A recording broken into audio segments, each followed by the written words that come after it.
He never hit me in anger. Does that make it okay?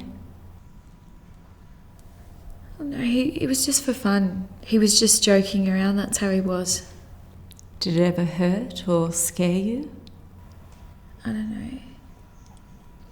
Maybe sometimes, but I shouldn't have been so sensitive, so soft. No, if it hurt you and you didn't find it funny, he should have stopped. We don't hurt the people we love, Claire. Yeah, but he didn't mean it. He didn't mean it. He wouldn't hurt me intentionally. You've talked about how he was often disrespectful and demeaning of you in front of other people. Did you ever address this with him? Yeah. But, he said I was wrong. He said it's my issue to deal with. He said that we were happy together. Did you feel happy? You're bleeding.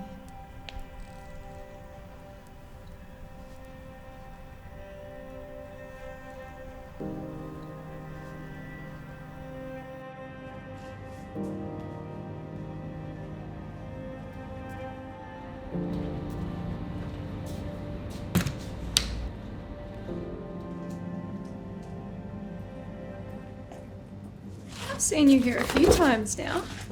Are you new to town? I am. Not sure for how long though. Well, welcome to town. I'm Grace, by the way. I'm Claire. Where are you staying? In the big house on the corner. Oh.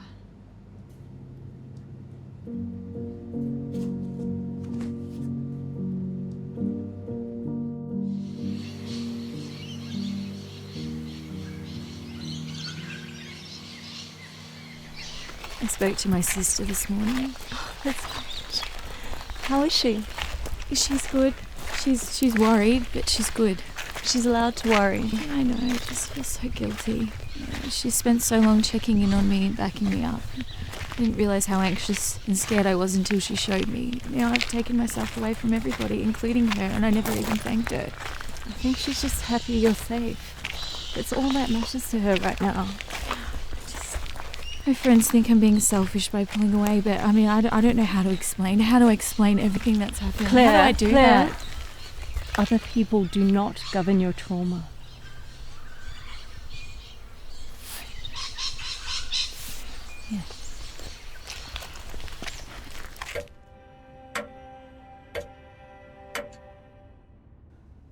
Now, everything became my fault. If I was confused, if I was questioning things, if I was upset, if I was tired, it was always my fault.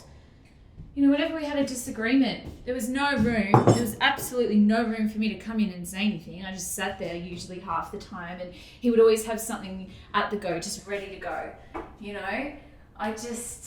If I did actually get a word in, he would just sit there. He wouldn't listen. He would just have that ready to go. My God, sometimes sometimes what he would say to me, he would say, why aren't you opening up to me? Why aren't you talking? Why are you shutting down? Don't shut down. Talk to me. But there was no breathing space for me to come in. There was no room. I felt like I had to scream at the top of my lungs to be heard with him, and that was ugly. And I became this ugly person, and that's not who I am, but he made me feel ugly. Oh jeez, it's just ridiculous, really, the whole thing. I was so shocked. But then he became really condescending, like he would say, I'm so glad that you've finally decided to open up to me. It's really important to communicate, but screaming at the top of my lungs, having to be heard is not communicating. It's not communicating. He made me feel like I was an ugly person. It wasn't me. That wasn't who I was. I knew that deep down. That wasn't who I was. And then it was the whole thing with my sister. He pushed me away from her. And it wasn't her fault. I pushed her away. But deep down, that niggling feeling, I knew that wasn't right. It was my sister. It was my friends. He constantly was putting them down. He constantly said horrible things about them. And I believed him. I believed him. How could I do something like that? And then the money thing, I'm not very good at budgeting. I've never been really that great with money, but he he sort of came in and he thought he knew what he was doing with it, and he was controlling then. And, I found myself becoming really consumed and distracted by other things. I threw myself into work. I was constantly working. I was exhausted. I was going out a lot. I was flirting with other men, and I didn't feel good about it. I'm not proud of that, but I wanted to feel good. I wanted to feel special, but I was a mess.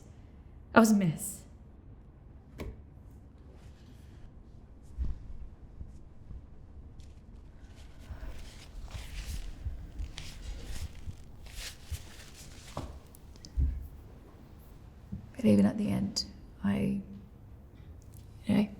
fell apart. When everything was falling apart, I was falling apart. He said to me he wasn't worried because he knew that I loved him. He said to me that I wasn't going anywhere. But he actually never said that he loved me.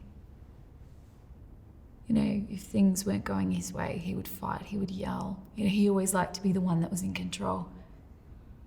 People saw him as being kind and generous, but you know what? It was really him. It was really about him controlling what he thought other people were doing wrong. He wasn't doing it for the right reasons. He was putting on an act. It was all an act. And I was okay with it. But how could I have been okay with that? I wasn't okay with it. But I let that happen. I let all of that happen over all those years. And now I don't want to be in an environment, I don't want that energy around me. I've lost my shine. My shine's gone. And I want that back. Even if that means being alone. You're not alone. Well, you are right now. But you don't have to be, Claire. There are lots of people out there that won't make you feel like this.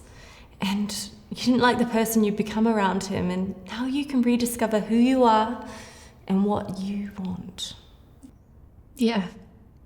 That's what I'm learning. And I remember that I love reading and I love cooking. That's wonderful. Let's start there. Okay.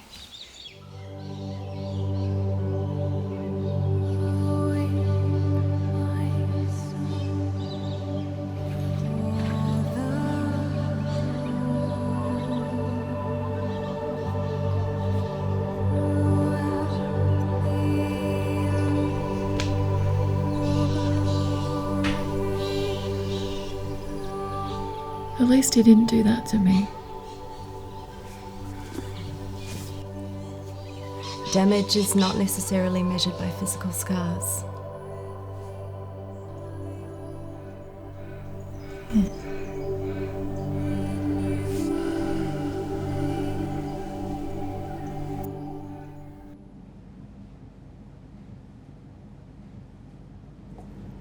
I love trying to guess what you were making with these groceries. Oh, I don't even know myself. It's just nice to have the time to wonder and make it up sometimes. How's the house treating you? You feeling like yourself there? Yeah, look, I feel very far away, but at home finally. Looks like it's taking care of you. Yeah, it is.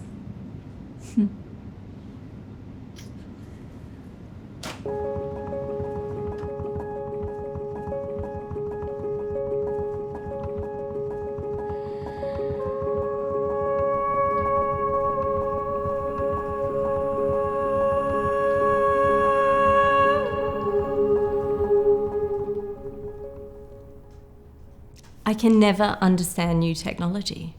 You don't have to. Because who are you going to email? Good point. It's nice to see you've got your sense of humour back.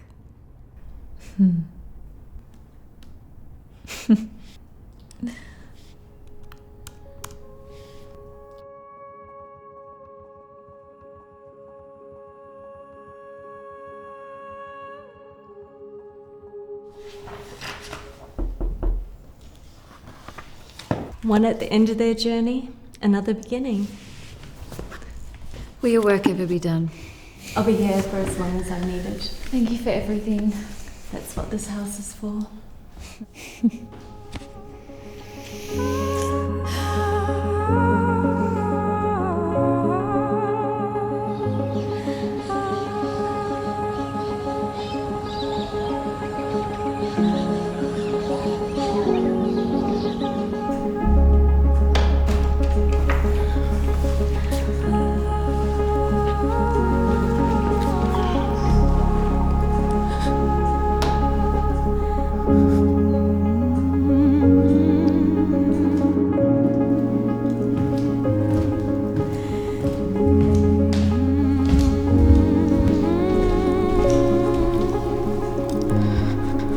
This house will look after you. Thank you.